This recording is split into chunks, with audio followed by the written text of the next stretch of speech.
If reposted. Andrew, so I don't necessarily know if this is the best way to start the show today, but I feel like the good listeners of the Reposted podcast maybe just peer behind the curtain for just a second. I think they think we just roll out the ball and there's a quote and then we just talk, da da da da da. But we're always swinging for the fences. We want big name guests to come on the show. For instance, I believe you've pitched a couple of big time people. I have, yeah. I just swing for the fences. Some of us are more optimistic than others. I think listeners can guess who is who. Some of the people, we want Colonel Sanders to come on the show, former President George W. Bush, Gerald Ford. Gerald Ford. God, Gerald Ford. Oh, he's dead. So one of the people that we wanted to have come on was Ina Garten. I love Ina Garten. So today's quote sort of kills the dream that she's going to come on the show because we've been chasing her for a couple of weeks and she's basically big timed us. So I feel like we're just going to talk about her anyways. I'd like to peek behind the curtain a little bit more. I think she still might come on the show. Okay. Well, nevertheless, I've thrown in the towel because we're going to choose a quote today from Ina Garten. She's got a new book coming called Modern Comfort Food. Her quote is this: food is not about impressing people. It's about making them comfortable. Now, I don't want to big time people here, Andrew, but I have spoken with Ina Garten before for an interview. And I remember asking her specifically, like, what's the most important part of a dinner party? And I was thinking she was going to say the hors d'oeuvres or the booze, but she literally said the most important part of a dinner party is the people that you have there. I was like, it took so much pressure off of me, by the way, back in the good old days when we could have dinner parties, to not concentrate on getting stuff done, but concentrate on the people that you've invited over. Wow. I think that might contradict what her quote there says, because what I used to do when we had dinner parties, I would like to have people over and I would like to have a mix of different people and say, I like these people. I think they would like them. And I don't think that's necessarily making them comfortable. And I guess in that vein, I don't think making them comfortable is the most important thing. I think it is about impressing them and making good food. I definitely knew that was going to come up at the bingo square because we have different ideas about how to go about things. Like Danny Meyer, who's the famous restaurateur in New York, Graham Street Tavern, started the Shake Shack. His whole point is when you come to a restaurant, he actually wanted you to feel like you were in your house.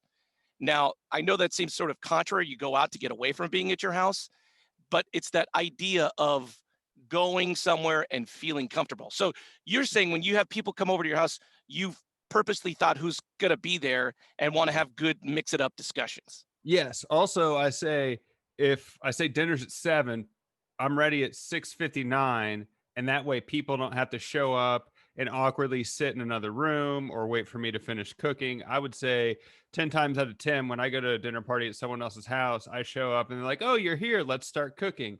And I am not comfortable in that situation. Okay, so now I feel like you're agreeing with Ina, because I think part of that thing is making feel comfortable. You're right. When you go somewhere and someone's like steaming vegetables and making drinks and running around all crazy, and yeah, you're sitting in the living room with someone you don't know, well, that's not comfortable.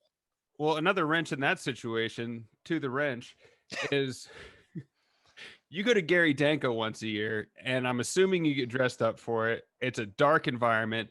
For international listeners, Gary Danko is generally the top rated restaurant in San Francisco.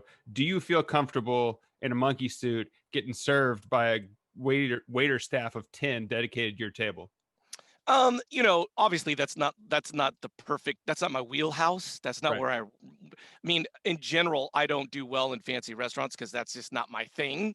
But when you get to do it once a year, I think I let all that go and go like, it's kind of fun to get treated every once in a while. So every once in a while it's fun, but that's not like my normal bag of tricks. So you cook for people, you have people come over. What's your number one thing that you focus on? Is it the food? Is it the drinks? Is it the people?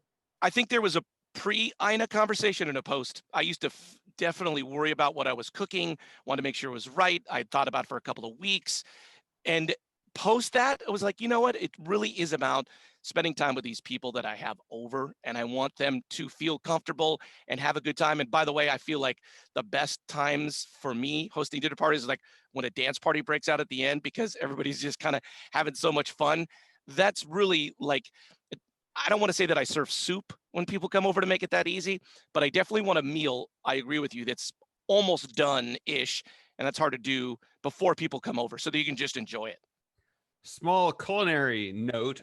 soup is not an easy thing to prepare. Maybe canned soup is.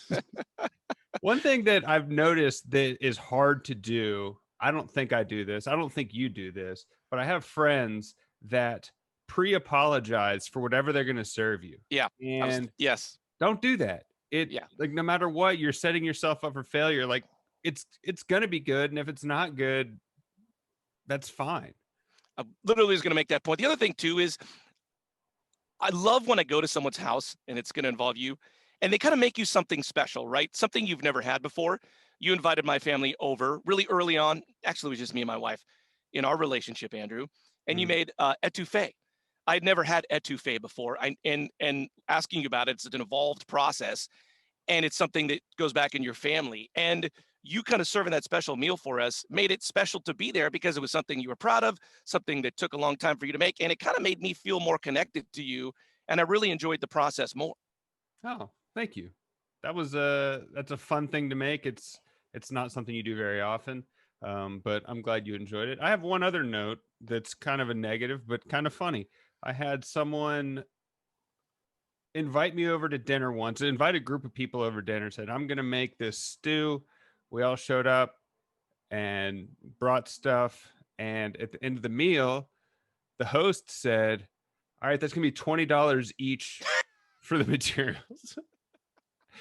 And this was probably 2009. It's 2020 right now. I'm still upset about that. I paid it, but it wasn't very good. And it was $20. What if you don't have cash? Like, what happens if you don't have any money? They don't take Venmo back then. No, there was no Venmo back then. I think she might have sent some people to the ATM, but You know, I really can't top that story except for the Bible.